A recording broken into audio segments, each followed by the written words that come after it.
Thank you very much. There's a great question in goal setting and personal success I wanted to start off with.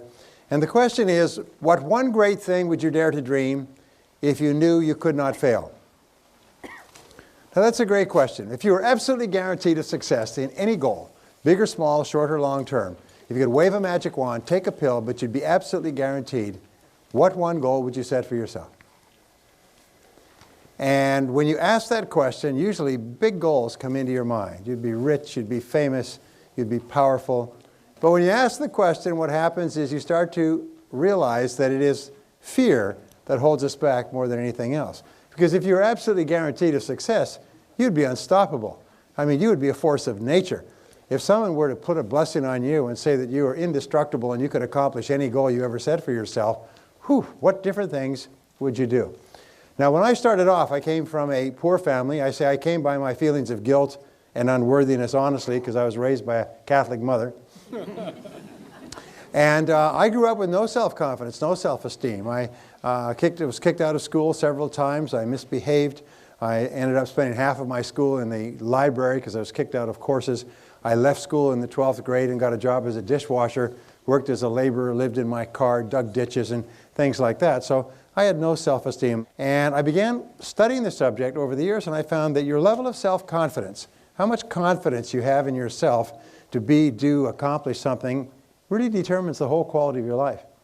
So what I found is that there's a direct relationship between how high your level of self-confidence is and your level of sales. One-to-one relationship between self-confidence and selling success. Because in selling, you've got to be bold, you've got to be courageous, you've got to take rejection and disappointment, you've got to get out there, you've got to face all your fears in order to get appointments, you've got to face your fears in order to ask for orders. So self-confidence is critical. Self-confidence is essential in business because it's impossible even to start a business, to arrange a bank loan, to set up customers, to hire people, to all the things that are necessary in business require self-confidence. Also, what we have found is that your level of self-confidence is the critical factor in your level of sex appeal. Is that the more confident you are, the more appealing you are to other people. The more confident you are, actually the more magnetism you have. That's why actors and actresses who seem to be extremely confident have a certain amount of magnetism. So confidence not only is really important for us, it makes us feel happy, it affects and empowers other people. It causes people to treat us differently. We make more sales, we make more money, we marry better, we're better and more effective socially. Self-confidence is everything. And so I began studying when my self-confidence was very, very low, and I began looking at the subject of self-confidence. And I find that there's three factors that interfere with our self-confidence. Number one factor is doubt and fear. Doubt and fear. This is really the greatest problem that human beings have. Throughout all of history, throughout all the books of religion and spiritual works and philosophy and psychology, fear and doubt and fear hold us back more than anything else. And then second of all, it's feelings of guilt and unworthiness. Feelings of guilt and unworthiness. And these are universal. And then finally, number three, is we have feelings of inferiority and undeservingness.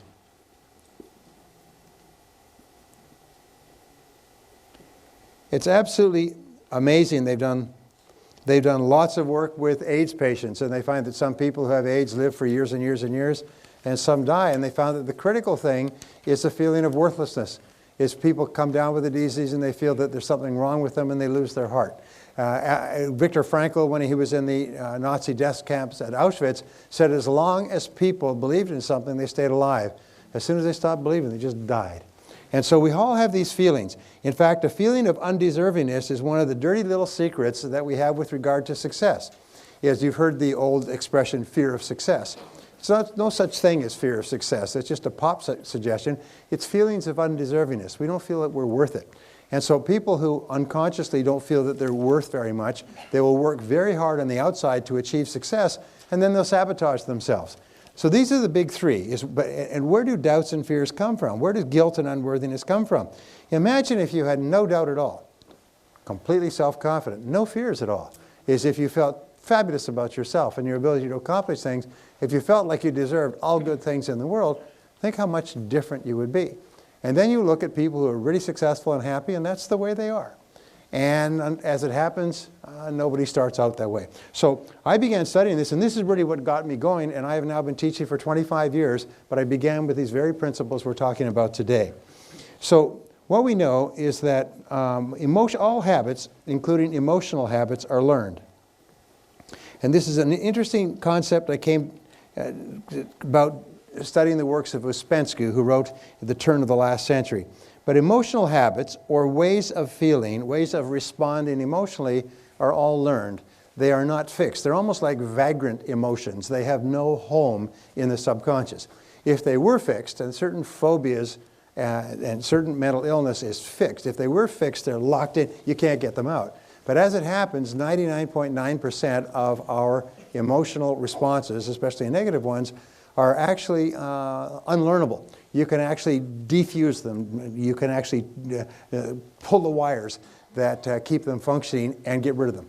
And if you couldn't get rid of them, of course, you could never improve. But the very fact that you can get rid of them means that you could accomplish anything. So I began studying success. I got into sales. How many people here are in sales? Yeah. Well, that's what I got into when I couldn't get a laboring job as well. So I got into sales and I spun my wheels, and I finally began asking the question, why is it that some salespeople are more successful than others? What I learned, which turned my life around, which you've heard before, is the law of cause and effect. Now, the law of cause and effect says that for every effect in your life, for everything that's going on, there's a cause. That we live in a universe that is governed by law. This is often called the iron law of the universe, the iron law of human destiny, because it says that everything that is happening to you is happening for a reason. So the law of cause and effect says that if you can be clear about an effect that you desire, you can trace it back, and by finding someone else who's gotten that effect, if you do the same things that they do over and over again, you'll get the same result. Well, the great practice, or the great application of the law of cause and effect, which has been the foundation principle of human society, psychology, religion, philosophy, metaphysics, and so on, is that thoughts are causes. Thoughts are causes. And conditions are effects. And this is an extraordinary, extraordinary breakthrough. Because most people believe, falsely, that their situation in life is determined by factors outside of themselves. And I'll come back to this later because it's very important. Whereas the fact is that our thoughts, which are the only thing that we control, and which we do control, determine everything that happens to us in life. They determine the quality of our life, the quality of our relationships, the quality of our health, how long we live, how much money we earn, the home we live in, the friends and social relationships we have, our level of happiness and self-confidence. Thoughts are causes and conditions are effects. And over the last 5,000 years, a series of mental laws have been discovered. In fact, back before the time of Christ, there were what were called mystery schools. And mystery schools were schools of people who would withdraw to the mountains, and they would study for years. And over the course of the years, they would be taught these principles. Today, the great findings of the mystery schools are available to us as simple as gumdrops and newspapers. But 99.9% of people have not discovered them. So I want to give you some of the discoveries in the mystery schools, which many people today are rediscovering and going, whoa, it's like a teenager discovering sex. I mean, wow. Never seen it before. So the second law discovered in the mystery schools was the law of belief. The law of belief has a great cultural heritage. It's the foundation of virtually all religions and all philosophies. And it basically says this, is whatever you believe with feeling becomes your reality. Whatever you believe with feeling becomes your reality. If you strongly believe it, your mind actually sorts out and creates almost a strainer effect, and you see the world through what is called a screen of beliefs. You do not see the world as it is, as the writer Aeneas Nin once said, you see the world as you are. And you actually deliberately ignore things that are inconsistent with your beliefs. And you only see things that are consistent with your beliefs. So therefore, the law of belief is very powerful. Now here's the great tragedy, is some people have beliefs, and we don't need to go into geopolitics, but some people have beliefs that are, first of all, not based on reality. They are based on completely false information, which they're passionately attached to, and which are life-destroying as opposed to life-enhancing. I don't pass judgment on anybody's belief, but the way you can pass judgment on your own beliefs is, does it make you happy, and does it enhance the quality of your life and your relationships? I'll give you an example. When I had my first child many years ago, one of the child psychology books about raising children said the role of the parent is to break the will of the child at an early age. And as it happened, that was a common teaching in the 20s, 30s, 40s, even into the 50s, is that children, if they're too willful, will not respond well to instructions from their parents, so the parent's job is to break the will of the child. Well, you can imagine, we have a lot of grown people in our society who were raised by parents with that idea, and they're broken people. They're angry, they're drunk, they're alcoholic, they're overweight, they're frustrated, and so on and so forth, because at a very early age, like young colts, they were broken. So the law of belief says that we act based on our beliefs, even though we have self-limiting beliefs. Now here's a very interesting point, is that no one's born with any beliefs. Every belief you have about yourself, your potential, the world, religion, politics, people, anything, every belief you had to be taught meticulously with very careful instruction, repeated over and over again. The worst of all beliefs are self-limiting beliefs. Now, self-limiting beliefs are beliefs where you believe yourself to be limited in some way. And so the starting point of using the law of belief on your behalf is, first of all, you ask yourself, what beliefs would it be useful or helpful to me to have? And imagine that you could go to the belief store and buy a belief, like a piece of software, and program it into your hard drive so it became part of your operating system. But you could only choose one belief. What would be a good belief to buy? That you can do all things that you think about and want to do. That you could do all things that you think about and want to do. That's almost dead on, sir. You may go now. Well, a friend of mine spent 18 years studying the biographies of more than 500 men and women who had started with nothing and became successful. And he was looking for the common denominator of success, and he found it. He found that every single one of these people throughout their lives absolutely believed that they were going to be a big success. They absolutely believed they were going to be a big success when they grew up, and no matter what happened to them in their adult lives, and they never lost sight of that. Like the three wise men following the star, they felt that everything that happened was part of the process. Every setback was a lesson. Every pain was something sent to teach them something that would be helpful, and they never stopped believing in themselves. So if you could buy one belief, the belief is this, is that you are destined to be a big success, that you have incredible potential, that you're surrounded by incredible opportunities, and that you're going to be a huge success in life, and everything that's happened up to now is part of your preparation. So challenge your self-limiting beliefs. Don't ever say, I can't do that, or I'm not good at that, or something else. No, wait and say, wait, what if that's totally false? What if deep down inside of you had the ability to be extraordinary at something that's important to you? Whether it's skiing or skydiving or mathematics or selling or earning money or running a business. You probably have more ability than you can dream of. But don't sell yourself short. Now in the Bible it says, according to your faith it is done unto you. That's one of the most important principles of the New Testament. In the Old Testament it says, as a man thinketh in his heart, and the heart stands for the subconscious mind, which means a deep belief, so is he, or so is she. William James says, beliefs create the actual fact. Is that if you have the belief, it actually becomes the fact, because you always act in a manner consistent with the belief, and as a result you get the results consistent with your actions. And you can control your beliefs. Is it easy to change your beliefs, especially old negative beliefs? No, it's not easy. Is it possible? Absolutely. Is it easy to lose weight? No. Is it possible? Of course it is. Now the number 3 law is called the law of expectation. Now the law of expectation, there's an entire field in economics called expectations theory.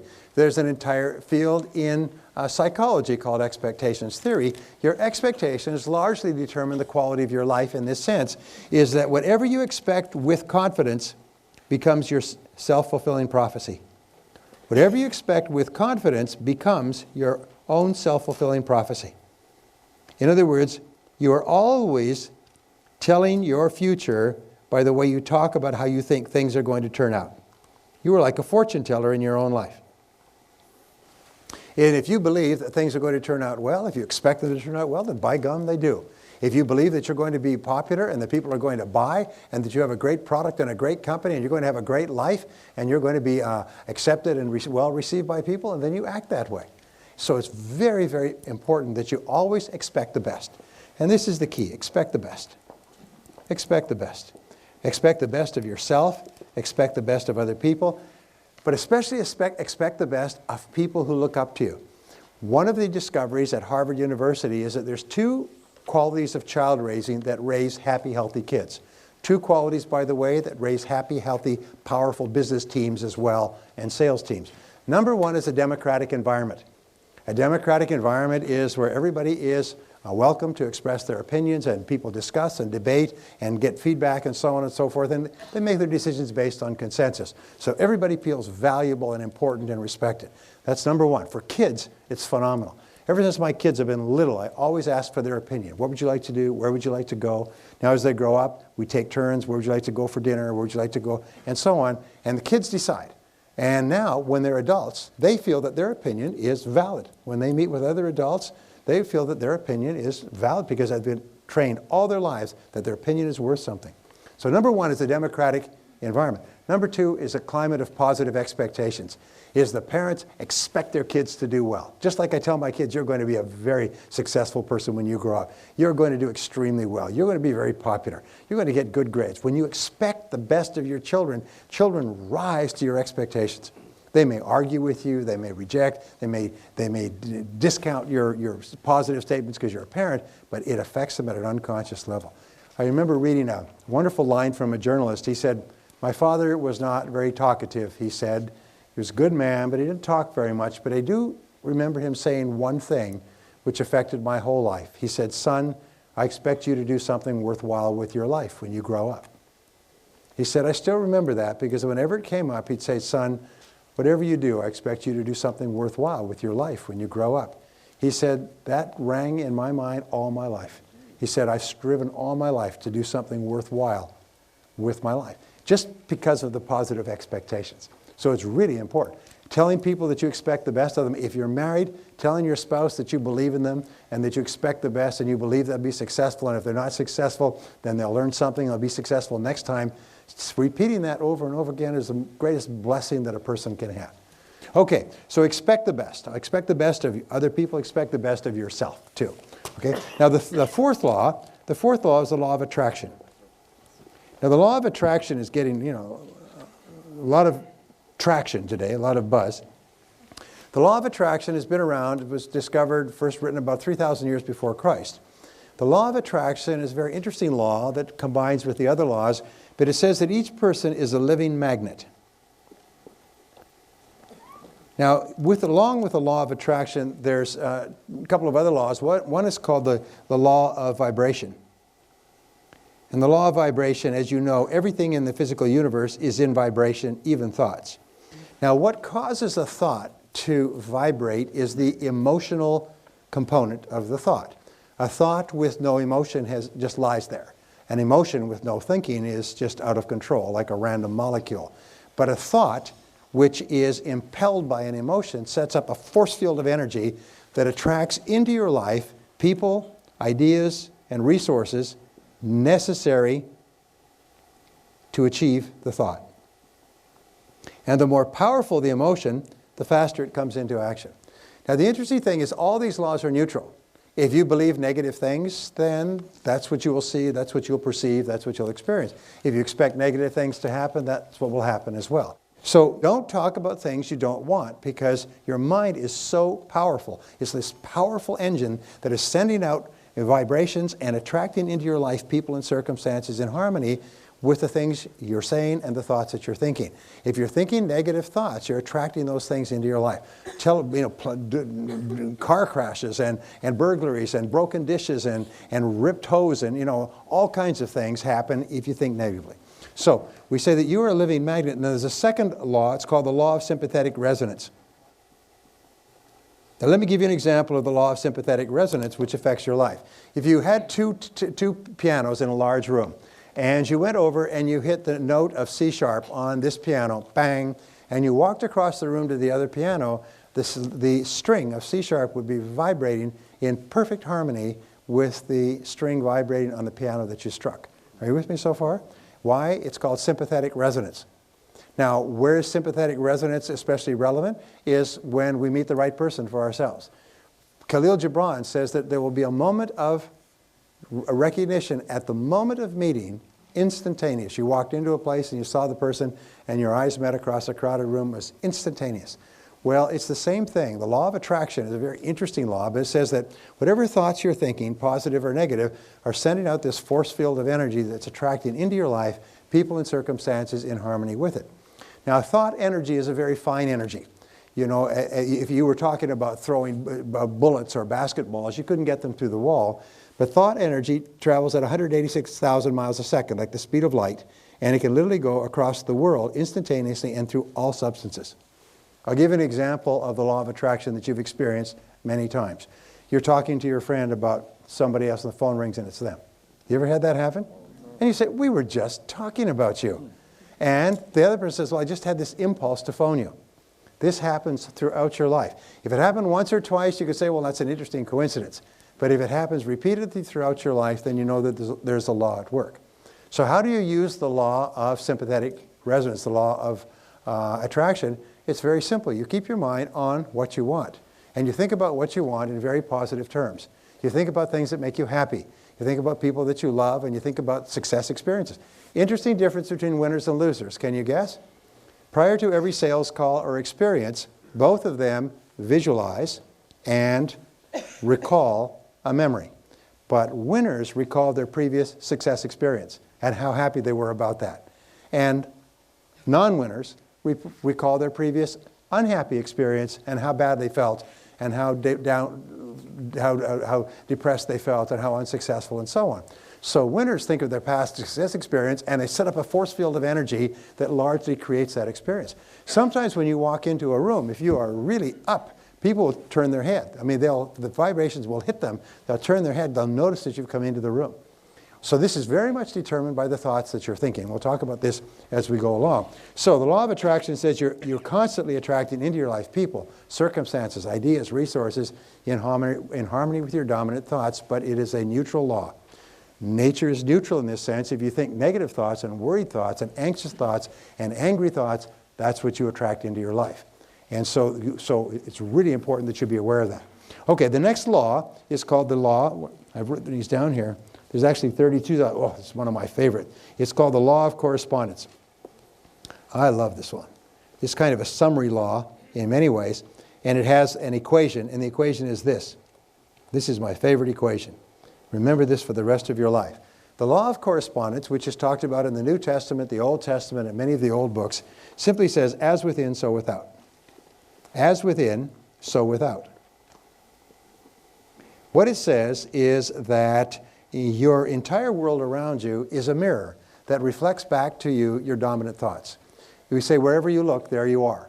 It's almost like you live in a 360-degree mirror.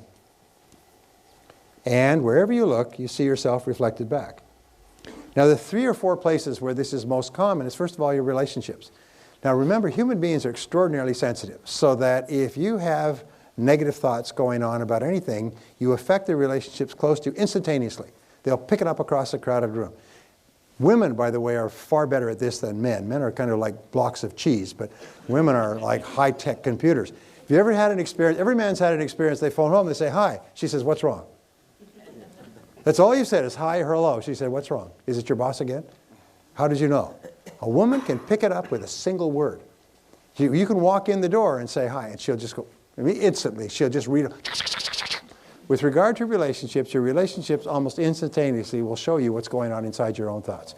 If you're feeling happy, your relationships will reflect it immediately. If you're unhappy or angry for some reason, they'll reflect it immediately. A second area, by the way, has to do with income. Is your outer world of income will be determined by your inner world of attitude toward money, earning, productivity, performance, and everything else. With regard to your health, your inner world of attitude toward health, food, diet, fitness, everything else determines your external world of health. And so, and also to success. If you believe that you're going to be a big success, if you believe it on the inside, then you'll see it. It'll be reflected back to you in your outer world. Remember, most people look at a mirror. If they don't like what's in the mirror, they bang and pound the mirror. But intelligent people realize that whatever they see in their outer world is coming from themselves. So they always ask this great question, is what is it in me? What is it in me that is causing what's going on in my environment? Now this is the question of the superior person. The average person always tries to blame something in their external environment or someone, past, present, future. The next law is called the law of subconscious activity. Now the law of subconscious activity, and there's all kinds of stuff that is written for popular reading. The law of subconscious activity basically says that your subconscious mind functions automatically. It is like clay. It takes the imprint of your conscious thoughts, and then it makes all your words and actions consistent with your previous programming. It makes your words and actions consistent with what you've put in the past. So it does not think, it does not create. All it does is keeps everything going. Your subconscious mind is also the seat of the autonomic nervous system, which handles and regulates the exact balance of hundreds of chemicals in every single one of the hundreds of billions of cells of your body on a moment-by-moment basis. They say the subconscious mind makes 500 million commands a second. I mean, that's how fast it does. It basically keeps a chemical balance of every single cell in your body at a perfect level. People who say, you know, human beings just emerged out of the primordial muck as a result of a couple of chemical mixes and a couple of lightning strikes really need a checkup from the neck up. Because when you look at the incredible complexity of the human system, it's literally beyond belief. We are so complicated, and if one little thing was out, if one little feature was out in our eyes none of us could see, either long distance or short distance, one little feature was out in our bloods, hearts, veins, anything else, we would not survive. And you take hundreds of thousands and millions of these little things that are so perfectly calibrated. Lots of research has been on this. It's a phenomenal thing. But anyway, is keep asking, your subconscious activity is subject to programming. It's sort of like if you program your computer, what do we say? GIGO stands for what? Garbage in, garbage out, but it also means good in, good out. So if you reprogram the commands going to your subconscious computer, you get new programming. That's why most programs, when they come off the production line, have what? Bugs and defects. And so what they do, the professionals go through, the engineers go through and they debug it. One of the things we need to do to fulfill our potential to have high self-confidence is to debug. And we need to go back through and take out all those little ideas and misconceptions and feelings and concepts and beliefs which are not consistent with being happy and joyous. They say the fruits of the Spirit are joy and self-control. And so if you're not feeling completely in control of your world and experiencing joy, it means there's something wrong with the computer. So what we do is we say, oh, must have gotten a bug in there, and we don't get upset about it. We say, where's that bug? And we just go to work. Sometimes just challenging one thought can transform your life. I'll give you a quick story. Once upon a time, there was a young guy, grew up in a family. His father was a Fortune 500 executive, extremely wealthy. This kid grew up, he had everything. He had servants, he had money, he had everything else. He grew up spoiled beyond belief. And his father was busy working and so on. But for one reason or another, he grew up and he was very spoiled. He was pushy, he was arrogant, he was rude toward the servants and toward other people. And the father realized he had raised a really spoiled, wastrel type kid because he never had to work for anything in his life. Well, the young man went off to college, completed college, reasonable grades. And then he came back and he said, okay, Dad, get me a job. Nice kid. So the father said, all right, I will get you a job. And the father realized he'd made a mistake with his son, and he wasn't quite sure how to help him. But he got him a job with another Fortune 500 company, and the young man went to work. And after 18 months, boss called him in and said, you're fired. We don't want you around here anymore. Your work is low level. You're not very competent. You're fired. Get out. Well, the young man was shattered. It's his first job. His friends have got jobs, friends working in large companies. He comes home. He's been fired. His father said, well, you know, I'll see if I can get you another job. So a couple of months goes by, his father gets him another job. He goes and he works for 18 months at this job. This time he works really hard because he's determined not to be fired. After 18 months, boss calls him in and says, you're fired. Get out of here. Get out, out, out, out. We don't want you around here. You're worthless. You're no good. Kid goes home, and this time he's in mid-20s. He's really upset and angry. His father says, well, let me see what I can do. I'll call around. And this time he gets him another job. 18 months later, he's fired for incompetence. He does this 4 times. And then the son discovers, when he's about 28, 29, by this time he's working hard. He's working long hours. He's working himself silly so he could do a great job, so he could really work up. And he's doing a great job. He's gotten better and better, more disciplined, more focused and everything else, but fired 4 times in a row from major companies. And then he finally finds out somebody lets him slip. And he said, well, why am I being fired? He said, well, that was the deal. He said, what do you mean deal?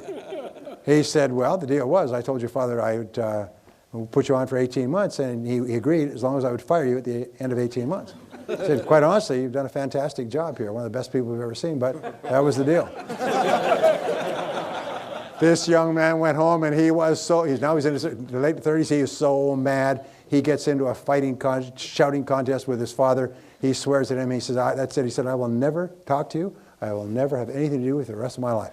He walks out, leaves. He gets his own job this time with a Fortune 500 company, becomes a crack executive, moves up to a senior position. He's well paid, well respected. And at the age of 38, he's still mad. And he's talking to his spouse or something else and about his father and what his father did all the way in his 20s.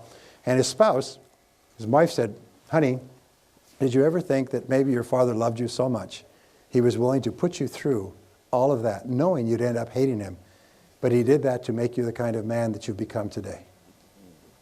And it was just like a whack in the face. And suddenly the son realized, in all honesty, he was a jerk when he came out of school. And that now he was a successful, highly respected person, and it would never have happened in the absence of those experiences.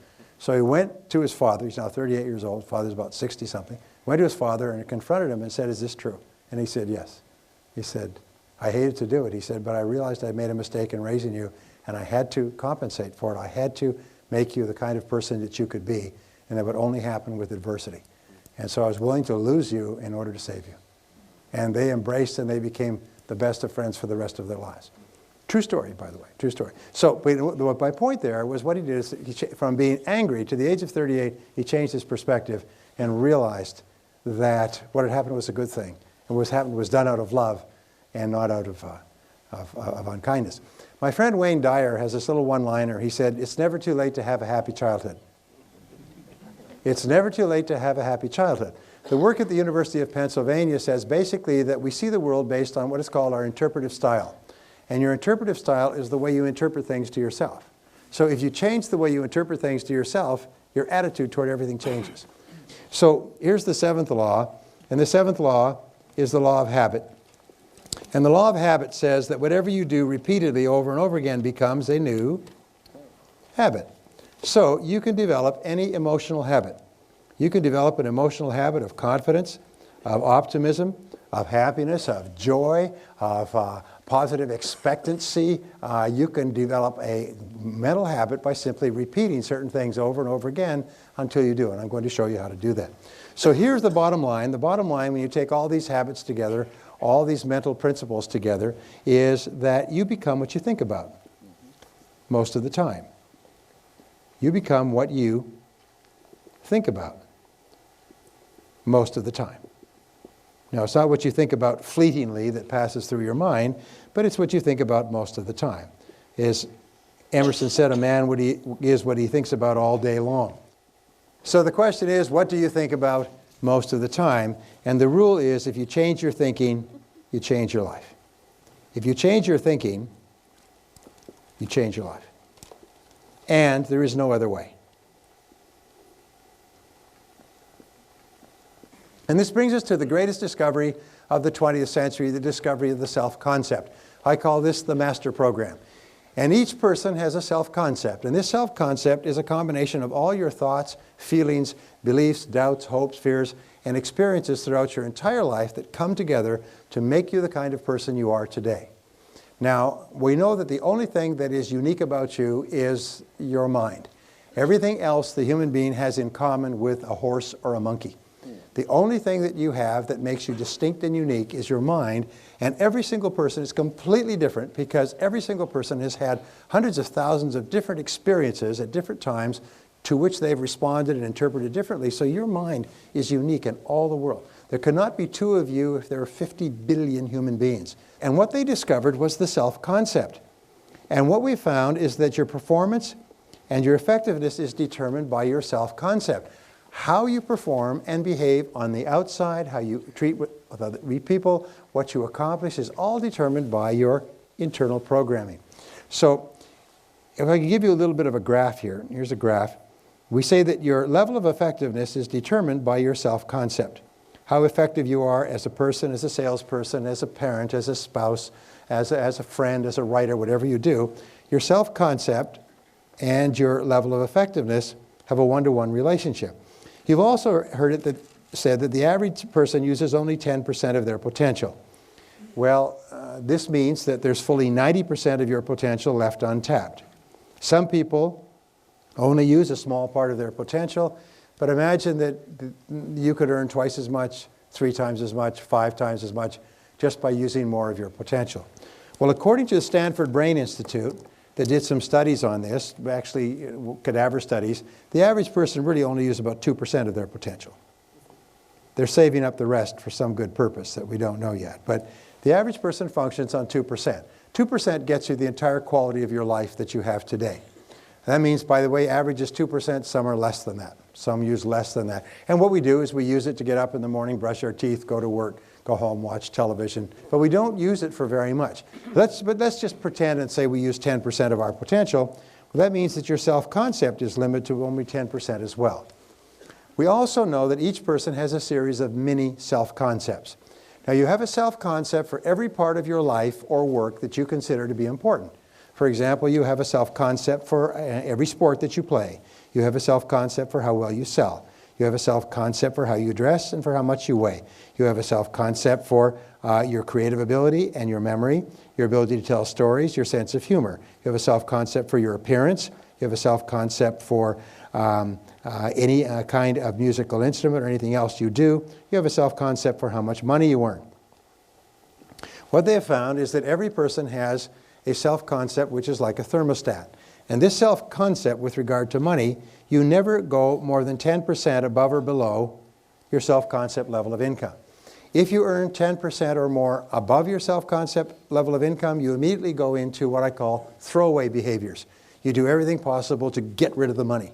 You give it away, you spend it, you go out for dinner, you buy champagne, you order drinks for everybody at the bar. That's why if ever you win a prize or something, the very first thing you think of, let's go on a vacation, buy a motorhome, get some jewelry. And 68% of people who win the lottery are broke again within 3 years. They have more money than they've ever had in their life, but it takes them so far out of their self-concept that they go just like a rocket that goes off course and starts to spin, and they go crazy. So if you earn 10% or more below your self-concept level of income, you engage in what are called scrambling behaviors, and you scramble to get your income back up. But once you're into that 10% range, plus or minus, you relax. And this becomes your comfort zone. This becomes your comfort zone. And the great enemy of human success is the comfort zone.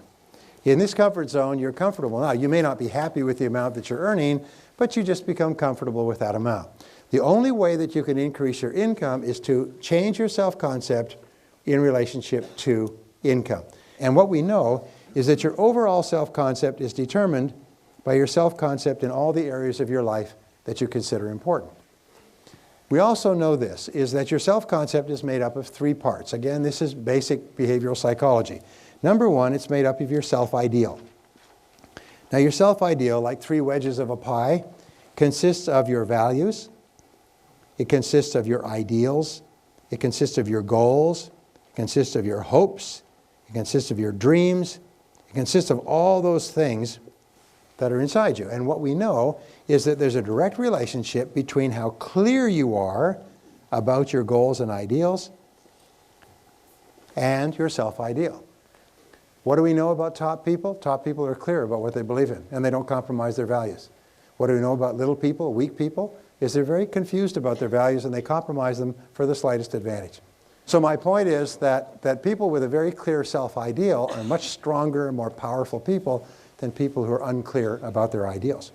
The second part of your self-concept is called your self-image. And there's hundreds of books on self-image psychology, but basically what they say is your self-image is the way you see about yourself and the way you think about yourself. Your self-image is called your inner mirror. Whenever you go to do anything, you check this mirror like a stage performer checking the mirror before they go on the stage. Before you go in to see somebody in a sales call, you just kind of check your inner mirror to see, how do I perform in sales calls? And your performance on the outside is largely determined by your self-image. 1 to 1. Remember that ratio. The third part of your self-concept is your self-esteem. Now, your self-esteem is the most important part of all. This is the emotional part of your personality. This is what I call the nuclear reactor core. This is the energy source. This is the power in the human personality. Your level of self-esteem determines your level of vitality, energy, personality, sense of humor, creativity, personal strength, influence, persuasiveness, and so on. So your self-esteem is critical, and your self-esteem is defined as how much you like yourself. How much you like yourself is the measure of your self-esteem. How much you like yourself. Here's an interesting point, is whenever your self-esteem, your self-image, your personal performance is consistent with your self-ideal, the person that you would most like to be, your self-esteem goes up. Whenever you do anything that is consistent with the best person you could be, you feel happy, you feel proud, you have greater self-respect, you have more energy. Whenever you do something that's not like you, you blow up, you get mad, you swear, you do something that, that's not consistent with the best person you could be, your self-esteem takes a hit. But when you start to act in a way consistent with the best that you know, your self-esteem goes up. Well, here's the most important part, going down here, is we say that the most powerful words you'll ever learn are the words, I like myself. I like myself. I like myself. Whenever you say the words, I like myself, your overall self-concept goes up. Your self-image improves and your self-ideal clarifies. And as your self-concept goes up, your performance and your behavior in every part of your life goes up as well. They say the flip side of self-esteem, like a coin, is called self-efficacy in psychology. And self-efficacy is how competent you are. So whenever you do something well, your self-esteem goes up and you like yourself more. And the more you like yourself, the better you do. And the better you do, the more you like yourself. And the more you like yourself, the better you do. And you get onto an upward spiral. So what we found is the most powerful words that you can use prior to any event of importance are the words, I like myself. Say it. Say, I like myself. I like myself. Now say it like you mean. Say, I like myself. I like myself. Now you notice the first time you say it, and I went through this many, many years ago, first time you say it, you may feel a little uncomfortable. Some of you didn't say it with too much enthusiasm. You said it because everybody else was saying it, but you felt a little bit guilty, like undeserving. Like that's, like a little bit, it's not quite right. Well, that's perfectly normal. It's perfectly normal. What it means is somebody's programmed some kind of defect into your computer, a piece of negative information that's inconsistent with liking yourself. And what happens, it's called cognitive dissonance in psychology. The new message hits the old garbage and goes bang, like a bang, and it creates a stress. And the stress is felt like a feeling of discomfort. Are you with me so far? So whenever you say the words, I'm the best. I'm the best. I like myself. I like myself. When you say these words, the first time you say them, you may feel a little uncomfortable because they may feel to be, not consistent with reality. But the more you repeat them, it's like driving a pile in a river. The more you repeat them, you drive them deeper and deeper into your subconscious mind, and gradually these words will reprogram all the old garbage in there and blow it away, almost like a psychological roto-rooter. So you get up in the morning saying, I like myself, I like myself, I like myself, I like myself. You go through the day, I like myself, I like myself. And when we're in business, our self-esteem is taking a hit all the time, like a tire or an inner tube losing air, so you have to keep pumping it up. I like myself, I like myself, I like myself, I like myself. Somebody's rude, slams down the phone, shows you to the door, waste your time. I like myself, I like myself, I like myself, I like myself, I like myself. You've got to keep yourself up. You make it a game. Now, I don't suggest you say this in crowded washrooms or elevators, but just say it to yourself on a regular basis, because the idea of liking yourself is the purest and most positive statement you can give from your conscious mind to your subconscious mind, because it's like mummy's kisses. It makes everything okay. Takes all the pain away. It's impossible to like yourself and feel negative. It's impossible to like yourself and be angry. It's impossible to like yourself and be worried. And your mind can only hold one thought at a time, positive or negative. So if you keep repeating, I like myself, I like myself, I like myself, I like myself, I like myself, what happens is eventually it becomes a habit of thinking. You wake up in the morning and say, I like myself. Throughout the day you say, I like myself. Somebody's rude or difficult to you, you say, it doesn't bother me, I like myself. And you act like it. Now initially, it'll be like getting fit. Your muscles will be stiff, your emotional muscles will be stiff. But after a while, it starts to become automatic. And whenever you have any kind of negative event, you can immediately zap it by saying, oh, wait a minute, I like myself. Now, here's the most wonderful thing. The more you like yourself, the more you like other people. And the more you like other people, the more they like you right back. And what do you think is the foundation of self-confidence? How much you like yourself, self-esteem. The more you like yourself, the higher your level of self-confidence. The more you like yourself, the less you feel fear, failure, and rejection. The less you're worried about negative events and negative experiences. You fall on your face, you pick yourself up. Yeah, people fall down, people make mistakes. Life goes on. So in other words, things don't bother you because you actually develop almost like a Teflon cover around your emotions and you become a completely positive person. Remember in the 60s there's that poster that says, I do not love you for yourself, but for the way you make me feel when I'm with you.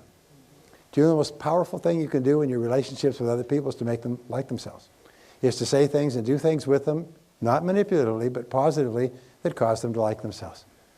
Compliment them on the way they look. Thank them for being punctual. Praise them for their accomplishments. Say little things, nice things that make me feel happy. Say thank you. Causes people to like themselves. If you go through the world, sort of like a hummingbird going from flower to flower, making people feel important, making people like themselves, you'll be one of the most popular people there is. Everybody will be happy to see you. Everybody brighten up when they know you're coming. Everybody brighten up when you walk in the office, because whenever they see you, you make them feel good about themselves. But you can't give away something you don't have. You can't make other people feel good about themselves unless you feel good about yourself. But the wonderful thing is, if you really like yourself, you spontaneously and naturally do and say the things that cause other people to feel good about themselves. You don't have to think what I'm going to say, how am I going to do this. You don't have to do a damn thing. All you have to do is just stand there and like yourself, and you'll automatically do and say the right things. You'll attract into your life wonderful people. Your expectations for yourself will be positive. You'll believe that good things are happening to you. You constantly reprogram your subconscious mind. You develop a positive emotional habit of high self-esteem and high self-confidence. So if you change your thinking, you change your life, and you can change it because you can change your life by changing what you say to yourself. And when you talk to yourself in a positive way, your self-confidence goes up, your self-esteem goes up, your relationships improve, your sales will go up. Direct relationship between self-esteem and sales success. Direct relationship between self-esteem and raising happy, healthy children. High self-esteem parents raise high self-esteem kids. High self-esteem adults meet and marry by the law of attraction other high self-esteem adults and have high self-esteem relationships where everybody's happy. Are you with me so far?